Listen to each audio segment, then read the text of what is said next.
Big Boss Malayalam season 7 winner അനുമോൾക്ക് ലഭിക്കാൻ പോകുന്നത് ഏകദേശം 10 കോടിയിലധികം വിലമതിക്കുന്ന സമ്മാനങ്ങളാണ്. ഡീറ്റെയിൽസിലേക്ക് കടക്കാം. അതിനു മുന്നേ PR എന്ന് പറഞ്ഞ് കമന്റ് ബോക്സിൽ കരയുന്നവർ Big Boss Malayalam season 7 last ഒരാഴ്ചയിലെ എപ്പിസോഡ് ഒന്ന് കണ്ടു നോക്കാം. അതിൽ നിന്ന് നിങ്ങൾക്ക് വ്യക്തമാകും എന്തുകൊണ്ട് അനുമോൾ വിന്നറായി എന്നുള്ളത്.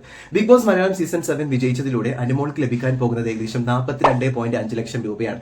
അതുകൂടാതെ തന്നെ മാരുതി വിക്ടോറിയസ് നൽകുന്ന ഒരു ബ്യൂട്ടിഫുൾ കാർ അനുമോൾക്ക് ലഭിക്കും. ഈ കാറിന് ഒരുപക്ഷെ 15 ലക്ഷം മുതൽ 20 ലക്ഷം രൂപ വരെ വിലമതിച്ചേക്കാം. അതുകൂടാതെ അനുമോളുടെ സാലറി എന്ന് പറയുന്നത് പ്രൈസ് മണിയേക്കാൾ വളരെ വലുതായിരുന്നു. അനുമോളുടെ ഒരു ദിവസത്തെ സാലറി എന്ന് പറയുന്നത് 65,000 രൂപ വന്നേക്കാം.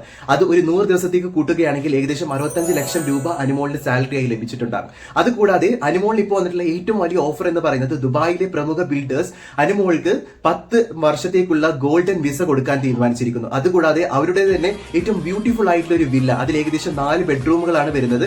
ആ വില്ല അനുമോൾക്ക് ഗിഫ്റ്റ് ആയിട്ട് ലഭിക്കും. അതിന് ഏകദേശം 6.5 കോടി രൂപയാണ് വിലമതിക്കുന്നത്. ഇതൊക്കെ കൂടി കാൽക്കുലേറ്റ് ചെയ്യുമ്പോൾ അനുമോളുടെ പ്രൈസ് മണി മാത്രമല്ല, അനുമോളുടെ പ്രൈസ് എന്ന് പറയുന്നത് ഏകദേശം 10 കോടിയിൽ അടുത്ത് വന്നേക്കാം. എന്തായാലും അനുമോൾ ഒരു ലക്കി കണ്ടസ്റ്റന്റ് തന്നെയായിരുന്നു Bigg Boss Malayalam season 7 PR എന്ന് പറയുന്നവർ കരയുന്നവരൊക്കെ ചുമ്മാ കരഞ്ഞുകൊണ്ടിരിക്കേണ്ടി വരും. അനുമോൾക്ക് ഈ ലക്ഷറി ലൈഫ് എൻജോയ് ചെയ്യാൻ പറ്റും. അപ്പോൾ കൂടുതൽ ബിഗ് ബോസ് അപ്ഡേറ്റ്സിനും കൂടുതൽ സീസൺ 7, 8 അപ്ഡേറ്റ്സിനുമായി ചാനൽ സബ്സ്ക്രൈബ് ചെയ്യൂ അല്ലെങ്കിൽ